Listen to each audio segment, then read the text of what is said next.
Jumpa lagi dengan saya Yedi Indra di Seruput Kopi Cantik dengan renungan yang berjudul Kita Tidak Lahir ke Dunia Secara Kebetulan. Siang itu saya sedang membaca catatan dari Dr. Myles Munroe tentang purpose, tujuan. Bukan karena sedang seminar, bukan juga karena diminta orang, tetapi karena ada satu pertanyaan yang terus menggema di hati.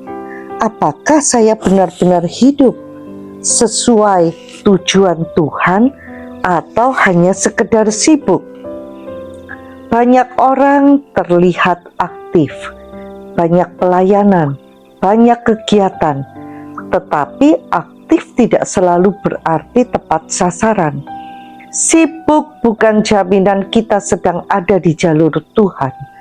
Kita bisa bergerak terus, tapi kalau arahnya salah, justru semakin menjauh dari tujuan. Tuhan bukan Allah yang bekerja tanpa arah. Ia adalah Allah yang penuh maksud. Tidak ada satupun dari kita yang lahir secara kebetulan. Tidak ada hidup yang sekedar lewat. Semua dirancang dengan tujuan tertentu. Bahkan orang yang lahir dari perkosaan, Tuhan punya rencana bagi orang itu. Dan apa yang Tuhan rencanakan selalu disengaja, penuh makna, dan mengandung keberhasilan di dalamnya. Segala sesuatu yang Ia ciptakan dengan tujuan. Bahkan hal-hal kecil yang sering kita anggap remeh. Tujuan itulah yang menentukan desain hidup seseorang. Kalau seseorang tidak mengetahui tujuannya, dia akan selalu menjalani hidup dengan desain yang salah. Seperti memakai sepatu gunung untuk lomba lari cepat. Bisa saja tetap melangkah, tetapi tidak pernah maksimal, bahkan menyiksa diri sendiri. Masalahnya, tidak semua tujuan langsung kita mengerti. Banyak dari kita kehilangan pemahaman akan rancangan awal Tuhan atas hidup kita. Dan saat tujuan tidak diketahui, hidup mulai disalahgunakan. Waktu dihabiskan untuk hal yang tidak memberi kehidupan. Energi terkuras untuk sesuatu yang tidak membangun. Hati jadi lelah bukan karena terlalu banyak bekerja, tetapi karena terlalu lama tidak tahu arah. Saat ingin menemukan tujuan, dunia sering menjadi tempat bertanya.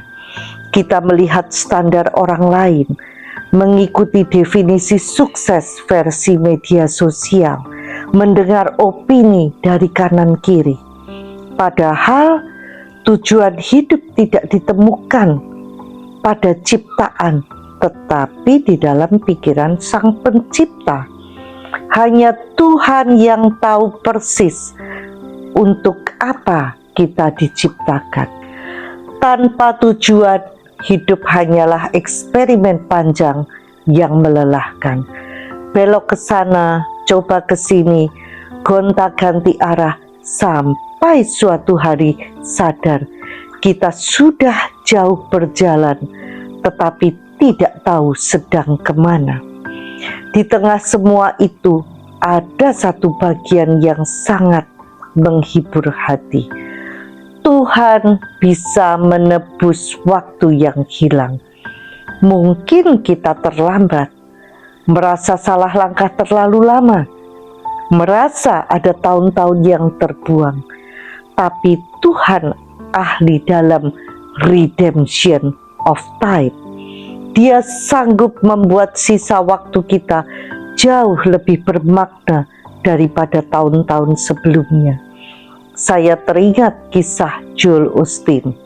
Saat asa ayahnya John Osteen meninggal mendadak, Joel harus langsung menggantikan posisi gembala jemaat Lakewood Church. Tanpa persiapan, tanpa waktu belajar sebelumnya, semua datang begitu cepat dan berat. Akhirnya, tahun-tahun awal, Joel terserap habis untuk mengejar ketertinggalan. Belajar berkhotbah, mengelola pelayanan, menstabilkan gerejanya. Saking sibuknya, dia kehilangan banyak momen bersama putrinya Alexandra di masa-masa kecil. Ketika semua sudah mulai stabil dan mapan, Joel sadar ada waktu yang terasa hilang dan dia membawa itu kepada Tuhan dalam doa.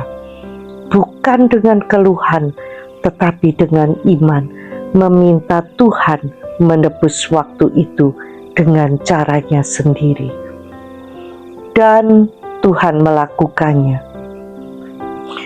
Bukan dengan memutar ulang masa lalu, tapi dengan membangun kedekatan yang luar biasa di masa sekarang. Alexandra menjadi sangat dekat dengan ayahnya. Bahkan di usia remaja, dia lebih memilih menghabiskan waktu bersama Joel dibandingkan pergi dengan teman-temannya. Kedekatan itu bukan dibuat-buat, itu hasil karya Tuhan. Waktu yang hilang tidak dikembalikan secara literal, tetapi ditebus secara emosional dan relasional. Jauh lebih indah, jauh lebih dalam.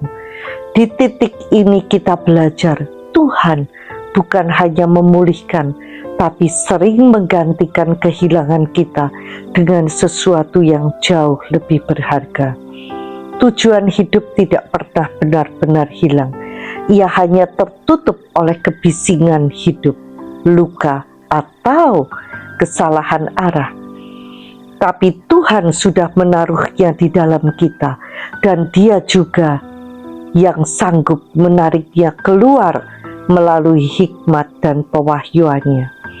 Banyak orang berdoa minta arah, tetapi tidak mau berhenti sejenak untuk mendengarkan.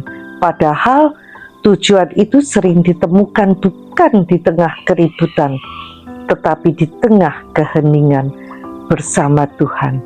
Dan percayalah, Tuhan senang menjawab pertanyaan itu. Sampai jumpa di episode berikutnya bersama Yeni Indra di Seruput Kopi Cantik.